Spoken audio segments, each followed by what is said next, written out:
সকালে সবাইকে জানাই গুড মর্নিং। যদিও এই ব্লগটা বেশ অনেকটা দিন পুরনো, তখন কিন্তু বেশ ভালো গরম ছিল। সকাল থেকে খাওয়া দাওয়া করে আমার বর এখন বসে গেছে ডাব কাটতে। আর এই ডাবগুলো কিন্তু আমাদের বাড়ির গাছে পাড়ানো হয়েছে। ডাবগুলো এত বড় বড় আর কিন্তু শাঁসে ভর্তি, কিন্তু ডাবগুলোর সাইজ এত বড় হলেও যে পরিমাণ জল আশা করেছিলাম সে পরিমাণ জল পাইনি। দেখো না, হাফ বাটি জলও ভর্তি হলো না। কথাই রয়েছে না, বাইরের সৌন্দর্য দেখে ভেতর বিবেচনা করা মানে বিচার করা উচিত নয়। এটা হলো আমার সেই রকম অবস্থা। আমি হয়তো ভেবেছিলাম এক বাটি জল বেরোবে। যাই হোক, ডাব টাব খেয়ে স্নান টান সেরে এখন চলে এসেছিলাম পুজো করতে। এখন আমার গোপাল সোনাকে একটু স্নান করিয়ে নিচ্ছি, আর এদিকে আমার এক গোপালকে স্নান করাচ্ছি। ওদিকে দেখো, আমার আর এক গোপাল কিন্তু আমাকে সাহায্য করতে চলে এসছে। আমার যে কোনো কাজে ওকে তো হেল্প করতে আসতেই হবে। যাই হোক, মানে বাই দ্য ওয়ে, সবাই কেমন আছো? আশা করছি সবাই অনেক ভালো আছো, সুস্থ আছো। আমার নতুন একটা ব্লগে সবাইকে জানাই অনেক অনেক ওয়েলকাম। এদিকে দেখো, সকালে স্নান টান সেরে আমার পুজো দেওয়া কিন্তু হয়ে গেছে। আজকে এখন বেলা প্রায় 12টা বাজে। এখন বেরোচ্ছি বাবার বাড়ি যাব বলে, কারণ বিকেলে কিন্তু আমরা হলদিয়া যাব দিদিদের বাড়ি ঘুরতে, তো তার জন্য। আর এখন আমি কখন থেকে বেরিয়ে বসে আছি, বেরোনোর সময় দেখো আমার বরের আসার নাম নেই। তাই বেরোনোর আগে একটু ঝগড়াঝাটি করে এখন ফাইনালি 12টা নাগাদ বেরিয়েছি বাবার বাড়ি যাব বলে। চলো, এদিকে তো আমরা একদম রেডি। বাইরে কিন্তু প্রচণ্ড রোদ। তো চলো এখন এই রোদের মধ্যে বেরিয়ে পড়ি। চল চলো।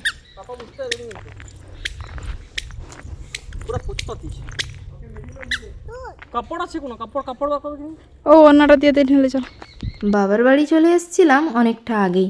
আসলে আমার শ্বশুর বাড়ি থেকে বাবার বাড়ির ডিস্টেন্স খুব বেশি দূরে নয়, প্রায় ওই 10 মিনিট মতো লাগে বাইকে করে। তো আসার পর টুকটাক গোছগাছ ছিল, তার উপরে দুপুরে খাওয়া দাওয়া করে ঘুমিয়ে গেছিলাম। এখন বিকেল ওই 3টে মতো বাজে। এখন এই যে রেডি হয়ে পড়েছি, তার উপরে এই যে দেখো মাকে রেডি করছিলাম, কারণ মা বাবারাও যাবে একটা কাজে, তার জন্য মাকে একটু রেডি করিয়ে দিলাম। আর মারা কিন্তু অলরেডি, মানে মা আর বাবা কিন্তু অলরেডি বেরিয়ে চলে গেছে তাড়াহুড়ো করে 3:30 নাগাদ। এখন আমরা এই যে ফাইনালি রেডি হয়েছি, আর ওদিকে আমার সোনাকে দেখতেই পেলে ও আমার সানগ্লাসটা অলরেডি পরে নিয়েছে।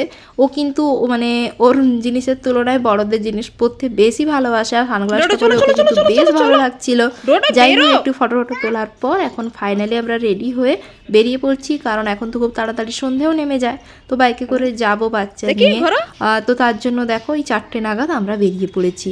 আর তোমাদের তো বললাম বাবা মা বাড়িতে নেই, তার জন্য যে দেখো ঘরের দরজা লাগিয়ে এখন বেরোচ্ছি। আর আমাদের এই হলদিয়া যাওয়ার প্ল্যানটা কিন্তু রিসেন্টলি হয়েছে, যেহেতু ছোটো বোনরাও এসছে, ওরা বললো চল ঘুরে আসি, তো সেই জন্যই যাওয়া। আর হলদিয়াতে আমার বড়দির বাড়ি, মেজদির মানে সেজদির বাড়ি দুটোই রয়েছে। তো হলদিয়া যাওয়া মানে দুদিদির বাড়ি একদম ঘুরে ফিরে আসা, এটাই হয়। তো ওই বরমশাই আসার পর আমাদের একটু ছোটোখাটো ট্রিপ হয়ে যায় হলদিয়াতে, তো ওটাই সেই রকম। তো চলো, এদিকে দেখো আমার বর একটু মন্দিরে প্রণাম করে নিল। আর তোমাদের তো বললাম মানে দরজা লাগিয়েও নিয়েছি, বাবা মারা সন্ধেবেলা চলে আসবে, আর চাবিটা এখন বাবার দোকানে রেখে যাব। তো চলো, মানে দুটো লাগানো হয়ে গেছে। এখন দেখো দুটো করে বেরিয়ে পড়েছি। প্রায় ওই 4টা নাগাদ বেরিয়ে পড়েছিলাম বরের সঙ্গে বাইকে দিদির বাড়ি যাব বলে।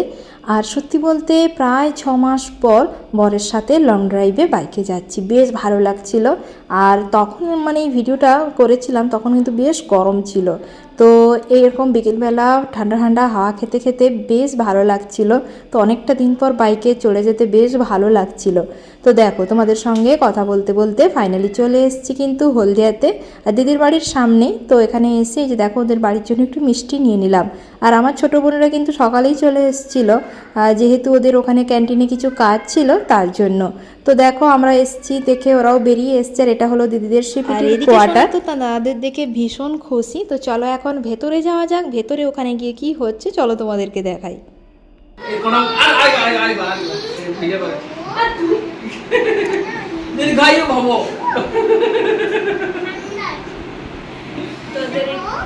তোমাকে আমি কিডন্যাপ করবো। কাকে? রাশিয়ানকে, মাম্পিকে।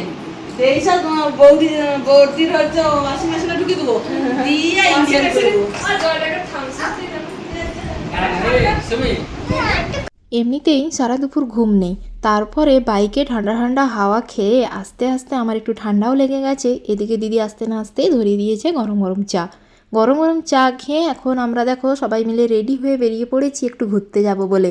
এখানে ভাইও ছিল, তো ভাই বললো চল তোদের একটু জহর টাওয়ার থেকে ঘুরিয়ে আনি। ওর কিন্তু ডিউটি ওখানেই এখন পড়েছে, বললো চল বাচ্চাগুলোকে জাহাজ দেখিয়ে আনি। তাই সেই জন্য দেখো সবাই মিলে বেরিয়ে পড়েছি। আর বেরোনোর সময় এই যে দেখো বোনের হাজব্যান্ড আমার ভাইয়ের বাইকে বসে একটু ফটোশ্যুট করছিল। যাই হোক, মানে বেরোনোর আগে আমাদের এই রকমই চলে। তো ফাইনালি এখন এই যে জহর টাওয়ারের কাছে আমরা পৌঁছে গেছি। এখানে বাইরে থেকে একটু জাহাজ দেখার চেষ্টা করছিলাম, কিন্তু এখান থেকে খুব ভালো একটা দেখা যাচ্ছিল না। বাচ্চাগুলোকে দেখো ওই রেলিংয়ের উপরে দাঁড় করিয়ে দিয়েছি। তো ভাই বললো ওখান থেকে খুব ভালো দেখা যাচ্ছে না, ওদের যেখানে ডিউটি পড়ে ওর ছাদ থেকে খুব ভালো জাহাজ দেখা যায়। তো ওখানেই চলে এসেছি। আর এখান থেকে সত্যি খুব ভালো কিন্তু জাহাজটা দেখা যাচ্ছিল। অনেকক্ষণ এখানে দাঁড়িয়েছিলাম, একদম ফাঁকা, কেউই নেই। আর ওই যে ওখানে যারা ডিউটি করে ওরাই রয়েছে। তো এখানে বেশ কিছুক্ষণ দাঁড়িয়ে জাহাজ দেখলাম, ছবি ভিডিও এই সমস্ত তুললাম। আমাদের যা কাজ হয় আর কি, ব্লগ তো পোস্ট করতে হবে, তো তার জন্য কিছু এই ছবি ভিডিও তুললাম। দিয়ে কিছুক্ষণ ঘোরাঘুরি করার পর চলে এসেছিলাম বাড়ি। ওই যে দেখো জাহাজটা দাঁড়িয়েছিল, বেশ ভালো লাগলো কিন্তু কাছ থেকে জাহাজটা দেখে। বাড়ি এসে জামাকাপড় চেঞ্জ করে একটু ফ্রেশ হয়ে এখন এই যে দেখো যে যার মতো কাজে লেগে পড়েছে। আজকে কিন্তু চিকেন মাটন দু ধরনের রান্নাবান্না হবে, যেহেতু আমি মাটন খাই না তাই আমার জন্য চিকেন হবে। তো ফাইনালি এই যে দেখো দিদি আর বোন মিলে বসে গেছিলো। তো আমার কোনো কাজ সেরকম ছিল না, তাই একটু ঘুরঘুর করছিলাম। আর এদিকে জায়াবুর এই মেশিনটা ছিল বডি ম্যাসাজের জন্য, ওটাই দিয়ে আমার বরকে একটু ম্যাসাজ করে দিলাম, বললো একটু করে দাও। আর এদিকে আমি করছিলাম দেখে আমার সোনাও কিন্তু আমার সঙ্গে লেগে পড়েছে, ও নাকি ওর পাপাকে এখন ম্যাসাজ করে দেবে। ওকে তো সব কাজেই হাত লাগাতে হবে।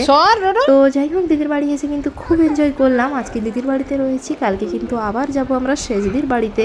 তো ওখানেও কিন্তু খুব মস্তি করব। আর এদিকে দেখো কিছুক্ষণ ওইসব করার পর এখন সবাই মিলে বসছিলাম টিভির সামনে। এখানে গান চলছিল, তার তালে তালে আমার সোনার নাচ চলছে। সবাই মিলে এখানে দেখো জামাইবাবু, আমার বর রয়েছে, বোনের হাজব্যান্ড, দিদির ছেলে, সবাই মিলে এখানে লাইন দিয়ে বসেছি। আমার ছেলের এখানে ডান্স দেখা চলছে।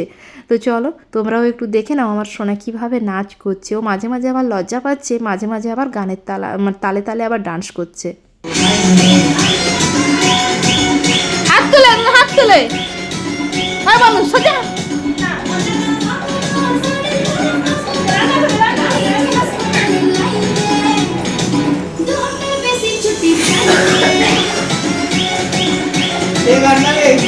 আজকে রাতের মেনুতে তো চিকেন মাটন দু ধরনেরই হয়েছে। আর আমি তো মাটন খাই না, তাই এই যে দেখো চিকেন আর ভাত নিয়ে বসে গেছি। সারাদিন খুব ঘোরাঘুরি করলাম, প্রচুর এনজয় করলাম। তো চলো এখন খাওয়া দাওয়াটা সেরে নিই। তো চলো আজকের মতো ব্লগটা এইটুকুই। ব্লগটা কেমন লাগলো অবশ্যই জানিও। পরবর্তী ব্লগ নিয়ে খুব তাড়াতাড়ি আসবো। ততক্ষণের জন্য সবাই ভালো থেকো, সুস্থ থেকো।